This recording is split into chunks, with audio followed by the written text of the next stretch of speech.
في صباح يوم مشمس من شهر سبتمبر، استيقظت نور مبكرا على صوت المنبه. كان اليوم الأول من العام الدراسي الجديد، وكانت تشعر بمزيج من الحماس والتوتر. ارتدت زيها المدرسي الجديد وحملت حقيبتها المليئة بالكتب والدفاتر. عندما وصلت إلى المدرسة، رأت أصدقائها القدامى وابتسمت لهم. كانت سعيدة برؤيتهم بعد عطلة الصيف الطويلة. دخلت إلى الفصل وجلست في مقعدها المعتاد.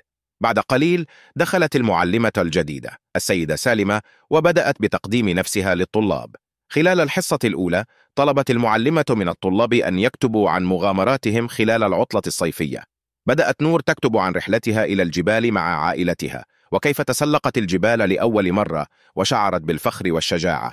عندما انتهت الحصة، خرجت نور إلى الفناء لتناول وجبة الإفطار مع أصدقائها.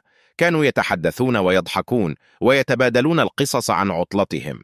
شعرت نور بالسعادة والراحة، وعرفت أن هذا العام سيكون مليئا بالتحديات والفرص الجديدة. مع نهاية اليوم الدراسي، عادت نور إلى المنزل وهي تشعر بالتفاؤل والحماس لبداية العام الدراسي الجديد. كانت تعلم أن هناك الكثير لتتعلمه تكتشفه،